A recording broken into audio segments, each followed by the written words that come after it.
All right, folks, let's talk about a game changer, literally.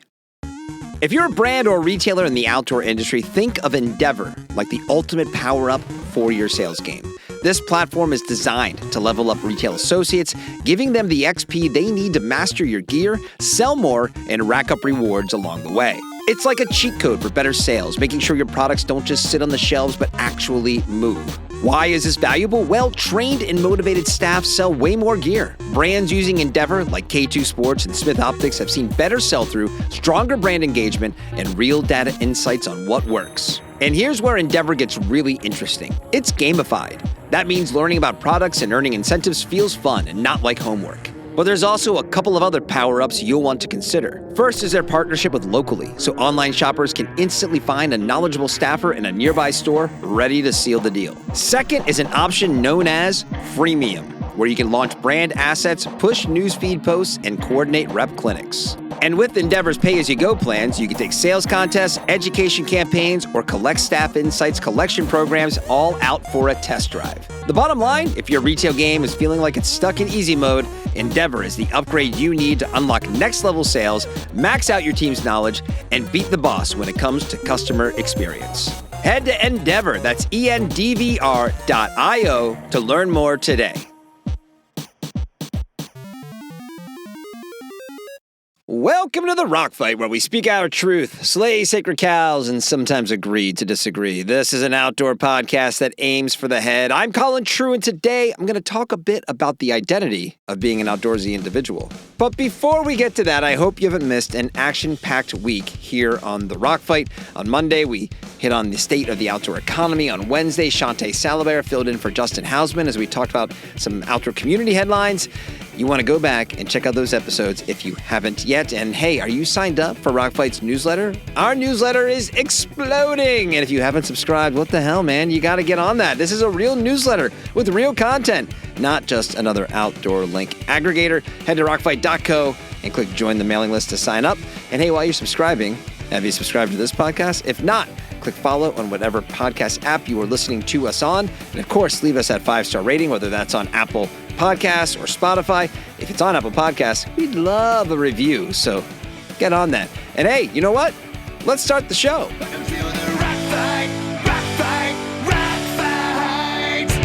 Well, I haven't rolled solo in a minute, so today we're going to have an old school short form hot take on something that's been rattling around in my head. But before I go through that, there were a couple of headlines that came out the last few days that I want to touch on. The first is that resale platform ThredUp released its 13th report detailing the overall state of the secondhand market, and it shows encouraging signs, with the U.S. secondhand marketplace expected to hit $75 billion by 2029, as well as see the largest increase in that space since 2021, and it's outpacing the broader retail clothing market by 5 times. This report also showed that the global secondhand marketplace is expected to hit $367 billion by 2029. I guess $75 billion of that 367 is pretty good. I would think maybe the U.S. part of it would be a little higher, but I'm going to go out on the limb and say that sounds great. Because as we've talked about a lot here on the Rock Fight, secondhand is the best tool we have at the moment anyway to the stuff problem that's being created by the apparel industry at large. So seeing increases on this scale is absolutely huge. Now, this upcoming Monday, you're going to hear us talking about new ways the outdoor industry could be innovating. And we don't actually touch on secondhand that much in that particular conversation, but these statistics are a great reminder of the opportunity that exists for the outdoor industry to come together around secondhand and do more with what we've already made. I mean, it seems that the fight our industry is being forced into right now is on public lands and protecting our wild places. Something that's kind of like, it's like fucking bonkers, guys. Pretty much everything happening in our nation's capital is on par with what I expected to happen when this new administration took over, but I was not expecting our national parks, the one thing that seems to be truly nonpartisan in this day and age, to be impacted. So if that could be a unifier for the industry, that we can carry in that momentum into other topics and that momentum to our brands to find ways to shrink their first quality output and invest more in secondhand, that'd be a good thing, but might be wishful thinking. But that said, great to see secondhand continue to grow. We might touch on this topic again in some other upcoming episodes. And the second headline to come out was the Barkley. Now, Lazarus Lake continues to be one of the best personalities in the outdoor world. 1 year after a record 5 participants finished Tennessee's the Barkley Marathons, including famously the first female finisher in the history of the event, Jasmine Paris, race director Gary Cantrell, a.k.a. Lazarus Lake, a.k.a. Laz, went back to his mad scientist laboratory and devised a new course, well, a course in the same place anyway, that thwarted all attempts this year. The best finish was previous Barkley champ John Kelly, who managed to complete a fun run, which is 3 of the required 5 laps out on Frozen Head State Park's course. Look, the Barkley has gone from being basically an underground race to something that now captures the attention of the outdoor world each March due to the fact that no one knows what to expect. And it's also a absolutely brutal event. And at the heart of it is Cantrell, who blows a conch shell at a random time to let runners know that the race will start in an hour, and then lights a cigarette to actually start the race. And these are the types of personalities that the outdoors needs. In this day and age of over-the-top niceties, it's good to know there's a little fuck you in the world. I don't find much interesting about accomplishments by endurance athletes anymore. Like later this summer, someone will win UTMB and Western States and the Tour de France and Hard Rock, whatever.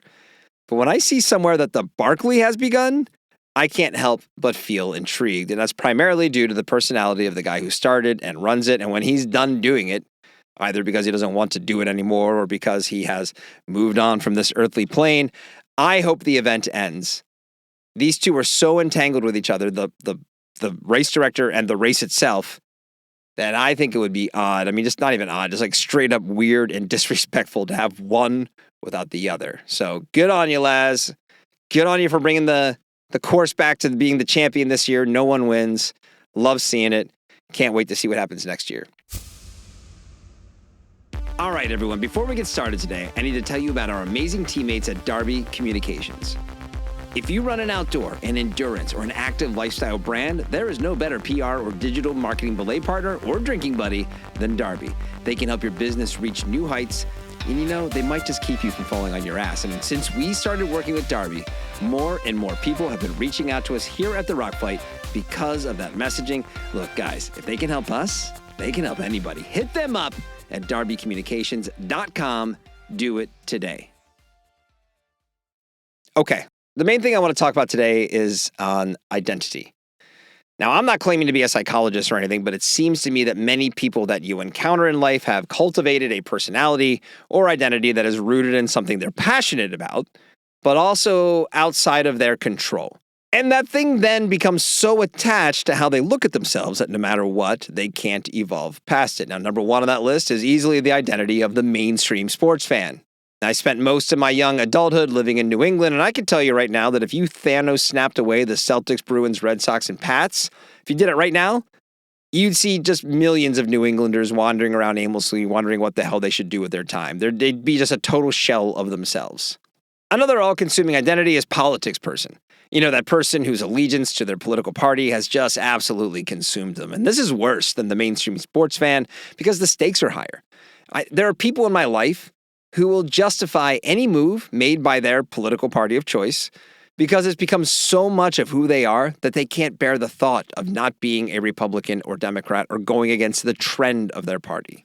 It's worse than the mainstream sports fan, but pretty much adjacent to it because these people just remain committed to their team at all costs. There are other examples I could list, like those who get too into their job, video game folks, people who post photos of their jars of sourdough starter or the baked loaves of their sourdough bread, etc. But the reason I bring this up is because of how prevalent this is in the outdoor world.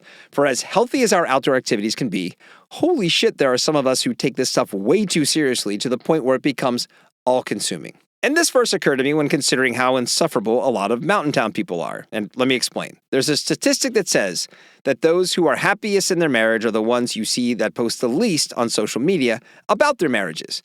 The rationale being that those who are secure in their relationships don't feel the need to draw attention to themselves, while those who are barreling towards divorce are more likely to post pictures of their significant others, talking about how sweet or how handsome or how incredible or how beautiful they are.